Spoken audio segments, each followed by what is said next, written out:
En el Evangelio de Juan se presenta a Juan el Bautista en la introducción del libro, en el versículo 29, con aquella frase que dice el Cordero de Dios.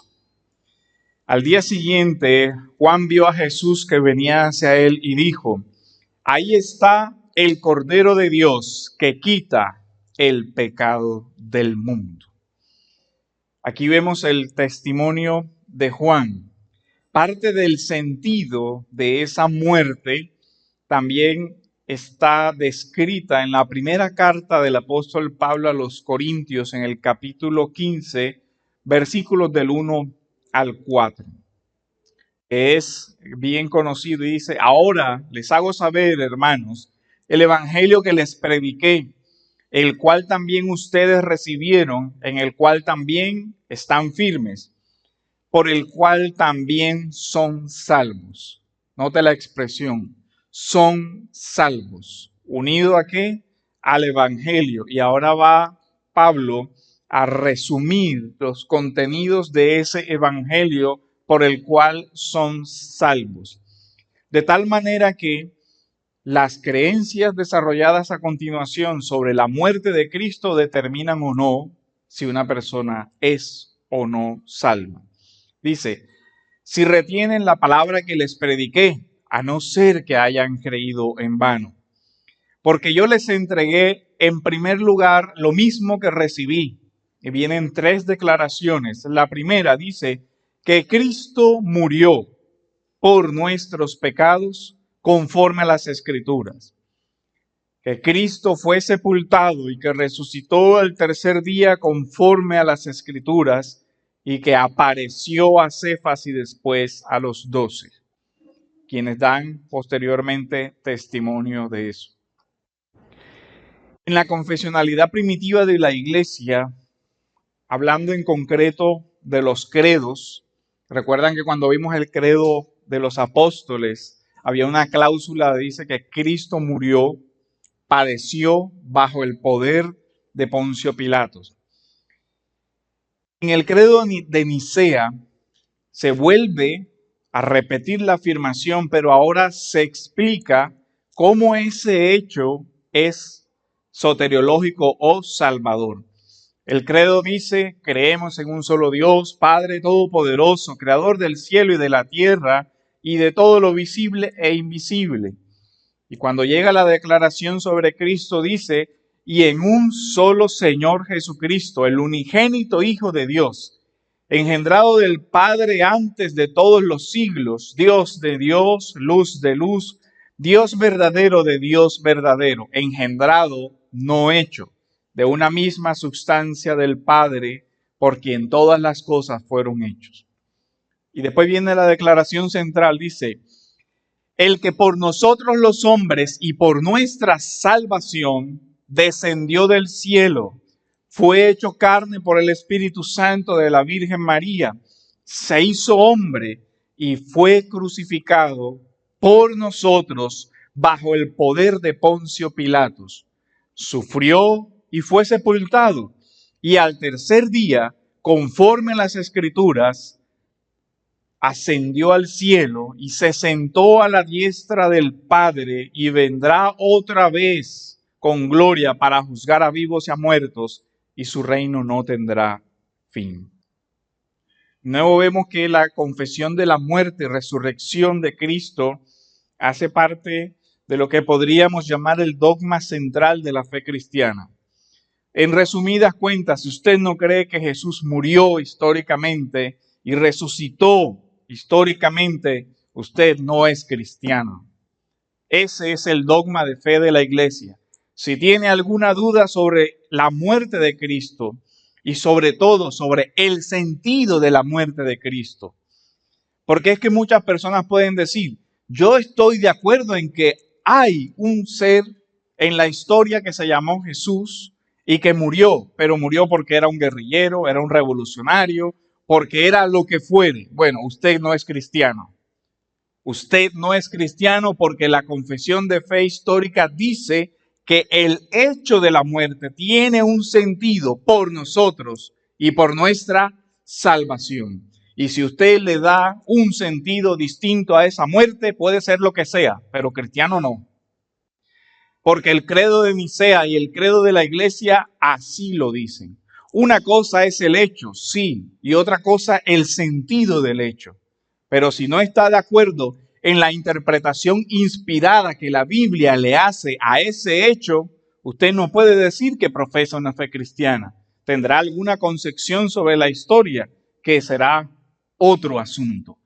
Pero el texto nos habla de una confesión. Dice que Juan vio a Jesús que venía hacia él. Y Juan declara, ahí está el Cordero de Dios. Entonces, el ver y la declaración, este es el Cordero, es un hecho histórico. Es un hecho histórico que incluso Corintios nos dice que es el cumplimiento de las Escrituras, el cumplimiento de una promesa, la promesa de la venida del Mesías, el que moriría por nuestra salvación conforme a las Escrituras. De ahí que la confesión de la iglesia sea esencial. Se asocia claramente la confesión en Cristo murió y Cristo resucitó, por el cual también sois salvos, el texto de Corintios. De tal manera que esta confesión es central para la fe cristiana. Pero aquí quiero hacer énfasis en algo. Cuando el credo dice y cuando la Biblia dice que Jesús murió y resucitó, miren que lo ubica en un marco histórico temporal, a saber, fue crucificado bajo el poder de Poncio Pilatos. Y note esto, porque la expresión del credo es profunda, aunque es sencilla. Bajo el poder de un rey terrenal, ¿puede estar el Hijo de Dios sujeto a los poderes de este mundo? ¿Cómo es posible? En el juicio el Señor nos explicará esta expresión. Ninguna autoridad tendría sobre mí si no te hubiere sido dada de arriba, de mi Padre. Pero lo curioso también es que bajo este poder terrenal, que era un delegado de Roma, y Roma se ufanaba, se enorgullecía de tener el derecho justo y de ser la civilización. Roma se creía el mundo, el resto eran los bárbaros. Pero bajo ese derecho, el que supuestamente era el más justo del mundo, se terminó asesinando a un inocente con la plena conciencia de su inocencia. Cosas paradójicas. Sobre la muerte de Cristo, hay que decir varios aspectos esenciales. Jesús es un personaje de la historia en virtud de ¿qué? De su encarnación. Dogma también que es esencial. Su crucifixión es un hecho real. No se trata aquí de una lección moral, de sacrificio o de cualquier otra cosa. No es un mito. El hecho realmente ocurrió en la historia y ocurrió de acuerdo al plan redentor de Dios, es decir, conforme a las Escrituras. Su muerte fue real y su resurrección también fue real. Los culpables actuaron libremente. Pilatos actúa en defensa de sus propios intereses, con criterios pragmáticos. Él sabía, y mire lo que el Evangelio de Juan declara en el capítulo 19, versículos 11 y 12. Jesús respondió: ninguna autoridad tendría sobre mí si no se te hubiera dado de arriba. Por eso el que me entregó a ti mayor pecado tiene. Como resultado de esto, Pilatos procuraba soltarse, pero los judíos gritaron diciendo: si sueltas a este, no eres amigo del César. y todo el que se hace rey se opone al César. ¿Qué era lo que estaban diciendo veladamente los líderes religiosos? Ellos se atrevieron a amenazar a Pilatos. Era una amenaza velada. Dice, si tú no haces lo que nosotros te estamos pidiendo que hagas, vamos a acusarte del César diciendo que alguien en una de las provincias se proclamó rey y que tú no hiciste nada. Y tú sabes que ese delito se castiga con la muerte. Así que es o su muerte o tu muerte. ¿Cuál escoges?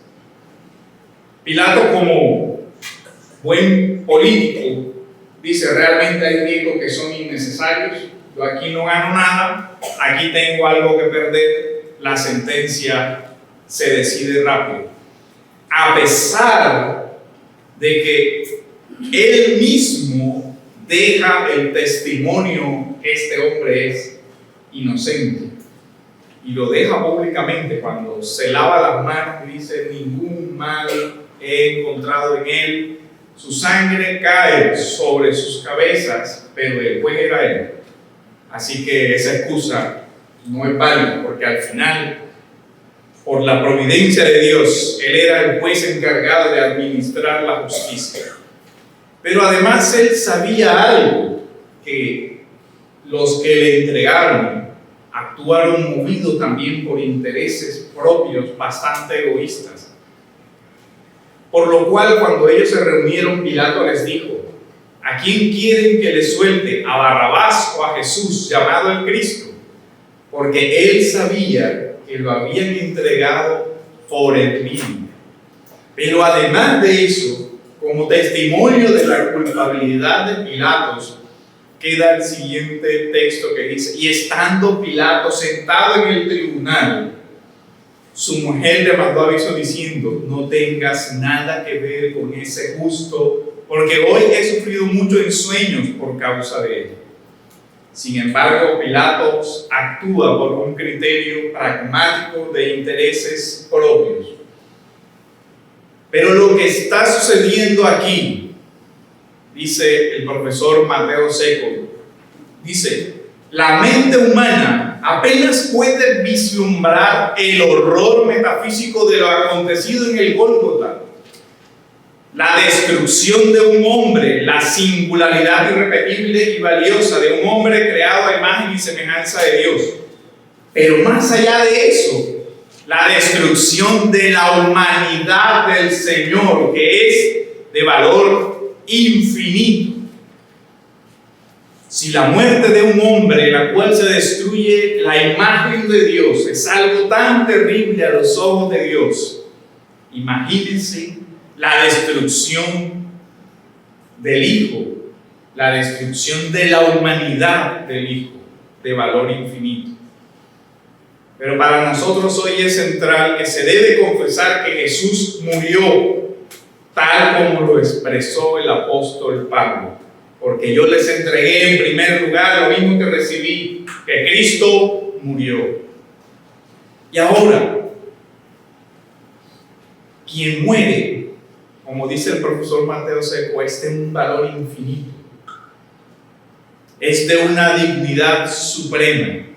Pero Él muere no por la voluntad humana, ni por el capricho de la maldad humana, aunque tiene su participación en la maldad del hombre. Pero la Biblia nos dice que Él tomó voluntariamente la forma de siervo y se humilló, haciéndose obediente hasta la muerte y la muerte de cruz. En Filipenses leemos así: haya pues en ustedes esta actitud que hubo también en Cristo Jesús. Ahora, a lo que nos llama este texto, y miren aquí ahora lo práctico que resulta ser la doctrina de la muerte de Cristo para el creyente. Porque a nosotros, hermanos, se nos llama a imitar a Cristo. haya en nosotros este mismo sentir, esta misma disposición, esta misma actitud que hubo en Cristo Jesús, el cual, aunque existía en forma de Dios, no consideró el ser igual a Dios como algo a que aferrarse. Dice, sino que se despojó de esa gloria, tomando forma de siervo, haciéndose semejante a los hombres. Y no solo eso, sino que ya, a pesar de esa humillación, hubo otra peor. Hallándose en forma de hombre, se humilló él mismo, haciéndose obediente hasta la muerte, y no cualquier muerte, sino la muerte horripilante en la cruz, tanto por el dolor como por todo lo que implicaba esa muerte. La cruz entonces es la muestra de la suprema humildad del Hijo de Dios, que se somete voluntariamente a la más terrible muerte. Pero para nosotros como discípulos es un claro llamado a imitar a Cristo. La humildad es una necesidad urgente para la iglesia de hoy. Para una iglesia que la ha invadido la pompa del mundo, la gloria del mundo, el deseo de honores. Y vemos cómo hoy se usa todo tipo de medios para que personas salgan a ganar fama a costa del Evangelio. ¿A cuántas personas hoy nosotros vemos diariamente en redes sociales diciendo cuánta locura se les ocurra, las herejías que se les ocurre, y detrás de todo que está el deseo de tener un nombre, una fama, un reconocimiento? Que buscan la gloria del mundo, que el mundo les alabe, pero no la gloria de Cristo. Y esa quizás será la única gloria que recibirán, porque en el cielo el Señor les dirá: a ustedes no los conozco. Pero la pregunta para nosotros como creyentes es: ¿y cómo buscamos en nuestra vida la gloria de Cristo? Quizá esto pueda parecer contracultural. ¿Sabe qué? Viviendo vidas sencillas, viviendo vidas tranquilas, tomando las decisiones pequeñas, diarias, para la gloria de Dios, viviendo para servir a sus hermanos, para servir a la iglesia, para servir a esposos, a esposas, a sus hijos, buscando vivir relaciones en paz, procurando la paz entre todos, en los pequeños actos de la vida diaria, en las relaciones en su trabajo, procurando madurar. Haya en vosotros este mismo sentir, también que vivamos, ¿cierto? Madurez en nuestras emociones y en nuestras relaciones. Eso es el discipulado. Ahora, en la carta de Filipenses, donde se usa este ejemplo de la humildad, de la gloria de Cristo, nos muestra en contraste cuánto problema trae a la iglesia la vanidad, el orgullo, la autosuficiencia. Todos esos pecados son el resultado de olvidar algo como la cruz de Cristo, el autosacrificio de la cruz. ¿Por qué el apóstol coloca ese ejemplo sobre la cruz de Cristo? Porque hay algo terrible que pasa en el corazón del hombre y que pasa también en las iglesias. La búsqueda de gloria es que yo soy el mejor predicador, todos tienen que oírme. es que yo soy el mejor teólogo, todo el mundo tiene que consultarme. Es que nadie organiza como yo, todos deberían estar a mi servicio.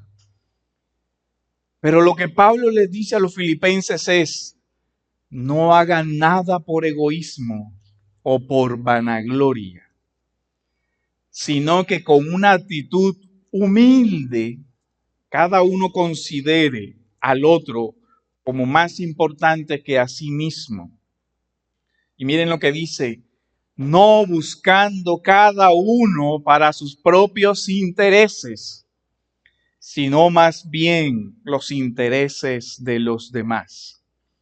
Porque cuando esto no sucede así, entonces comienza la riña, comienza el conflicto, comienzan a comerse unos con otros, comienzan los grupos, comienzan los partidismos.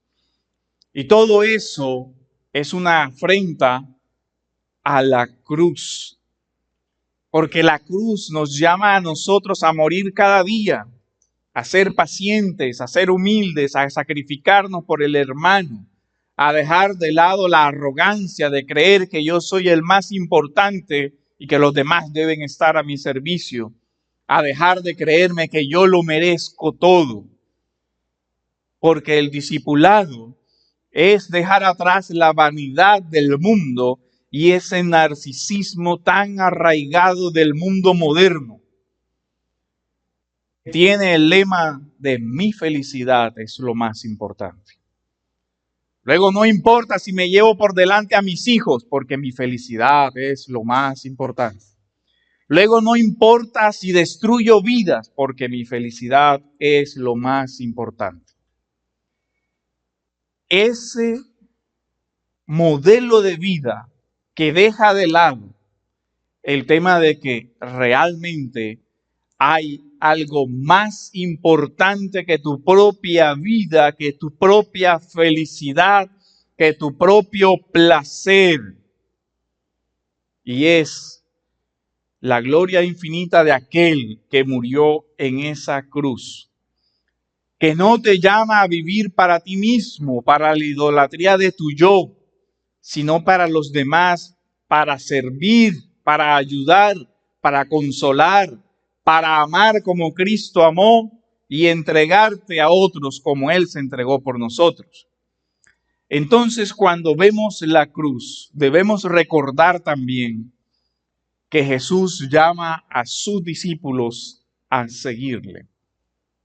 ¿Y eso qué significa? Pues que tienes que sacrificar tus propios intereses. Los intereses que el diablo usa para que te apartes de la cruz. Los intereses que influyeron en el corazón de Pedro para ser instrumento del diablo para tentación. El Evangelio de Mateo nos dice eso. Miren, pero volviéndose él, dijo a Pedro: quítate de delante de mí, Satanás. Me eres piedra de tropiezo, porque no estás pensando en las cosas de Dios, sino en las de los hombres. En palabras de Filipenses, porque no estás pensando en los intereses de Dios, sino en tus propios intereses. ¿Ya ven cómo los intereses terminan apartando? Y el versículo 24, que está seguido a ese diálogo, dice: entonces Jesús dijo a sus discípulos: si alguien quiere venir en pos de mí, niéguese a sí mismo, es decir, sacrifique sus propios intereses, tome su cruz y que me siga. Pero la pregunta es: ¿seguirlo a dónde? Bueno, el Señor iba al Gólgota.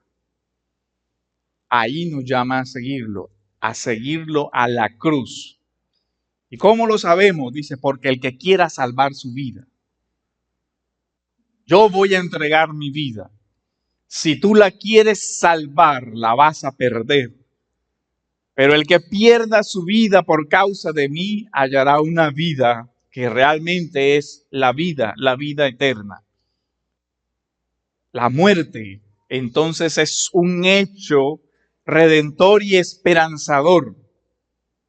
Porque el que pierda su vida por causa de mí, la hallará. Hallará una vida eterna. Y aquí viene cómo la muerte se convierte en el eje de la esperanza. Ahí está el Cordero de Dios, pero el tema no terminó ahí. La última frase es la que nos da alivio, que murió por nuestros pecados. El Cordero que carga el pecado del mundo, el tuyo y el mío. Y eso nos da esperanza, porque sin ese Cordero estaríamos condenados sin esperanza y sin Dios en el mundo. Pero ese Cordero que dio su vida por nosotros, el Evangelio de Juan nos dice que nos dejó este mandamiento, que se amen los unos a los otros, así como yo les he amado. Miren, si el mandamiento solamente dijera que se amen los unos a los otros, no fuera más que mero humanismo. Tengamos paz, tengamos tranquilidad, vivamos todos en armonía, etcétera, etcétera, paz mundial, todo lo demás. Pero el mandamiento no termina ahí. El mandamiento no se trata de una ética universal, no. Ahí no dice solamente que se amen unos a otros, como yo, es la parte más importante de este texto. Como yo les he amado. Y nadie tiene un amor mayor que este, que uno dé su vida por sus amigos. Dos temas hay aquí en este texto que darían para reflexionar mucho. ¿Sabe? Dios, aquel que tenía una gloria suprema, le está llamando su amigo. Nadie más digno en el universo que el Hijo de Dios le está llamando su amigo. Pero una amistad que da su vida, que uno dé su vida por sus amigos. Ustedes son mis amigos si hacen lo que yo les mando. Viene la conexión entre la obediencia, síganme. Ahora vemos el tema, pero supongamos que esta cruz no es realidad. Por un momento piense que no hay esperanza, que no hay sentido. Por un momento piense que esta vida es todo lo que hay. ¿Y qué hay en esta vida?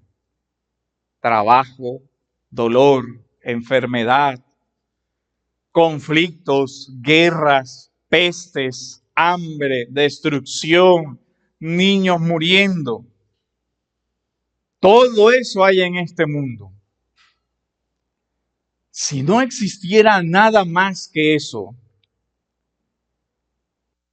uno tendría derecho a preguntarse, ¿por qué no mejor morir ahora y no sufrir tanto? Job dice, en esta vida hay sufrimiento. El Señor dice, en esta vida tendrán aflicción. Y uno se preguntaría, ¿realmente, si vamos a morir y después de esto no hay nada? Y si vamos a vivir sufriendo, ¿por qué no morir antes? La pregunta no es tan descabellada. De hecho, el filósofo argelí Albert Camus, en una obra que se llama El mito de Sísifo, hace esta afirmación, dice, no hay más que un problema filosófico verdaderamente serio, el suicidio. Es interesante lo que él dice. Dice, hay una sola pregunta fundamental, ¿por qué no te matas? Juzgar si la vida vale o no vale la pena vivirla es responder a la pregunta fundamental. Miren lo que él dice. ¿Por qué vivir? Ahora, el texto de Juan nos deja ver el sentido de la vida en la muerte de Cristo. Porque hay esperanza, porque hay un Cordero Pascual que es la referencia a la muerte. Recuerden todo el ritual de la Pascua. Hay un Cordero Pascual que fue muerto y que esa vida nos da vida, porque es una vida dada en lugar de la nuestra. Pero además hay algo que se vincula con esa muerte, que confesamos que Jesús murió, pero que confesamos que Jesús resucitó y que si nosotros hemos muerto con Él, también hay una vida nueva que vale la pena vivirla. Eso es lo que Pablo nos dice en Romanos. Y eso es lo que el Evangelio nos dice. Que en la muerte de Cristo nosotros hemos sido juntamente sepultados y resucitados a una nueva vida. Sabemos que nuestro viejo hombre fue crucificado con Cristo para que nuestro cuerpo de pecado fuera destruido a fin de que ya no seamos más esclavos del pecado. De tal manera que por medio de la muerte de Cristo se introduce también la esperanza para el cristiano. Uno de los padres de la iglesia habla así de la obra de Cristo. Quien considere con detenimiento el misterio dirá con mayor propiedad que no le sucedió la muerte por haber nacido, sino por el contrario, aceptó la condición de nacer para poder morir. Porque aquel que es eterno no toma sobre sí el nacimiento corporal porque necesite la vida, sino para llamarnos de nuevo de la muerte a la vida, tendiendo la mano al caído y mirando nuestro cadáver. Se acercó tanto a la muerte cuanto comporta haber asumido la mortalidad. En Cristo, la muerte de Cristo devuelve esperanza a un mundo oscuro como en el que actualmente vivimos. Porque la muerte de Cristo es la victoria sobre nuestro postrer enemigo. Si no hay nada antes y si no hay nada después de la muerte, entonces cobra validez la pregunta, ¿para qué sufrir tanto? Pero la cruz muestra algo hacia el futuro y esa cruz dice, entonces vendrá el fin, cuando Él entregue el reino al Dios y Padre después de que haya terminado con todo dominio, con toda autoridad y poder, pues Cristo debe reinar hasta que haya puesto a sus enemigos debajo de sus pies. Y el último enemigo que será eliminado es la muerte. Quien vive en este mundo sin esperanza realmente tiene una lucha cruel. Incluso aquí hay que nosotros mismos preguntarnos cómo fue eso posible con relación a nosotros. ¿Por qué vivía usted cuando no conocía la esperanza de la vida eterna? ¿Por qué vivía? ¿Qué le movía? Pues los muertos normalmente no piensan en eso, porque los muertos simplemente no piensan.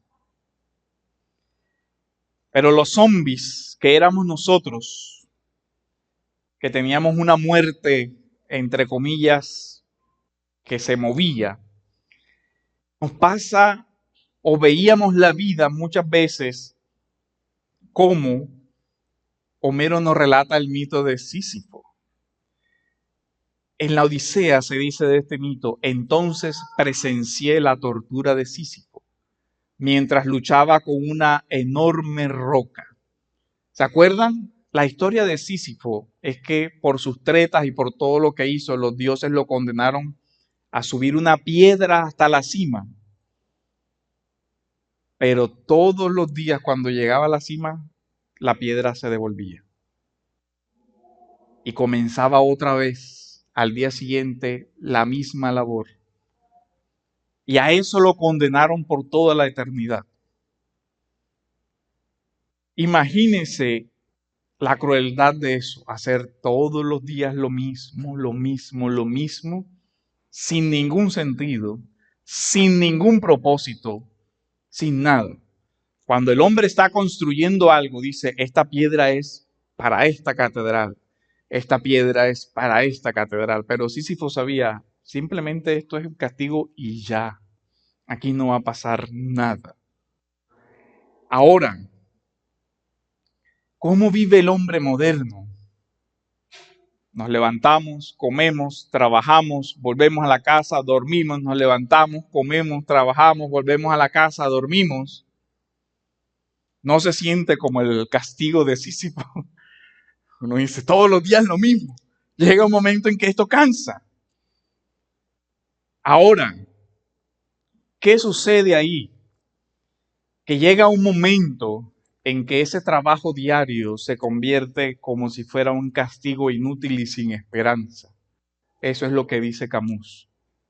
Ahora, eso que dice Camus no es nuevo, porque ya el predicador en Eclesiastés se hizo esa pregunta. ¿Qué provecho recibe el hombre de todo el trabajo con que se afana bajo el sol? Una generación va y otra viene.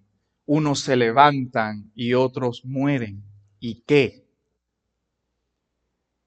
Y él dice, pero la tierra permanece para siempre. Y aquí es donde yo encuentro como la relación dice, el sol sale, el sol se pone. A su lugar se apresura y de allí vuelve a salir. Y el hombre vive con ese ciclo. El sol sale, se pone, sale, se pone.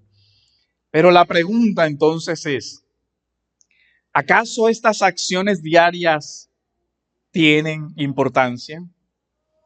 ¿Acaso los pequeños y sencillos actos de amor tienen importancia? ¿Acaso vivir de determinada manera tiene importancia? ¿Acaso la vida tiene sentido? Ahora, lo que nosotros vemos en el Evangelio es que el hombre puede entender las penalidades de esta vida a la luz de la eternidad. Tengo por cierto que las aflicciones del tiempo presente no son comparables con la gloria venidera. Eso es lo que dice Pablo, que también nos enseña que en esta vida sí hay esperanza. Pero miren cómo la muerte, la resurrección y la esperanza tienen efectos muy prácticos para la ética y para la vida diaria. Si lo que usted hace día a día no tiene ningún sentido, sino que es una mera condena, una triste repetición de actos que no tienen ninguna trascendencia, entonces todo es un sinsentido. Y normalmente, ¿qué busca el hombre para salir de la condena eterna, de la rutina, del sinsentido? La banalidad le lleva a ¿qué cosa? Al vicio. Normalmente el escape es el vicio, lo que Pablo ya nos dijo en Corintios. Si por motivos humanos luché contra fiera, ¿de qué me aprovecha? Recuerdan, si no hay resurrección y yo luché contra fieras, ¿para qué lo hice? Dice, si los muertos no resucitan, comamos y bebamos, que mañana moriremos. La respuesta de Camus. Si los actos no tienen trascendencia, pues comamos y bebamos. Al final, la vida no tiene sentido. Si no te vas a suicidar, por lo menos come para que vivas bien, para que tengas placer en esta vida. Por lo menos busca algo que te dé satisfacción. No importan los vicios que sea, busca algo. Pero, en contraste, el creyente sabe que esos actos, pequeños o grandes, sí tienen relevancia y sí tienen trascendencia. Hasta en Hollywood terminan escuchándose esos discursos.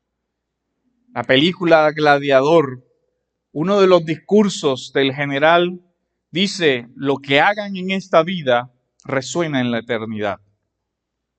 Agustín sobre este tema decía: la muerte no debe tenerse como un mal cuando le ha precedido una vida honrada.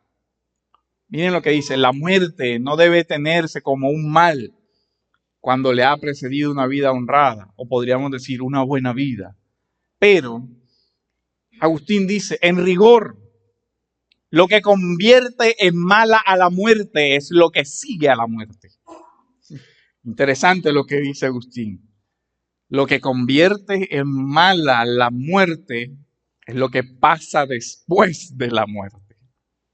Si lo que pasa después de la muerte es la condena eterna al infierno, la muerte es mala. Pero si lo que pasa después de la muerte es la resurrección y la vida eterna, donde ya no hay llanto, dolor, entonces la muerte es buena. Por eso Pablo dice, ya yo no sé ni siquiera qué esperar. Si que el Señor me lleve o seguir sirviéndole aquí. Pero vemos entonces cómo el creyente ve la vida de una manera diferente. Ve la vida desde la promesa del Evangelio de Jesucristo, donde dice, porque quiero que donde yo esté, ellos estén conmigo. ¿Recuerdan el Evangelio de Juan? De ahí que la cruz no es uno de los tantos futuros posibles, sino el futuro que Dios determinó desde antes de la fundación del mundo. La cruz es el fundamento de la esperanza en Jesucristo nuestro Señor, que fue crucificado, muerto y sepultado. Aquel que es el buen pastor que su vida da por las ovejas para llevarlo a los buenos pastos, para llevarlos a la vida eterna. El que por nosotros y por nuestra salvación descendió del cielo y fue hecho carne por el Espíritu Santo de la Virgen María y se hizo hombre y fue crucificado por nosotros. Bajo el poder de Poncio Pilato sufrió y fue sepultado y al tercer día resucitó conforme a las Escrituras, ascendió al cielo y se sentó a la diestra del Padre y vendrá otra vez con gloria para juzgar a vivos y muertos y su reino no tendrá fin. Y esta es la fe de la iglesia. Amén.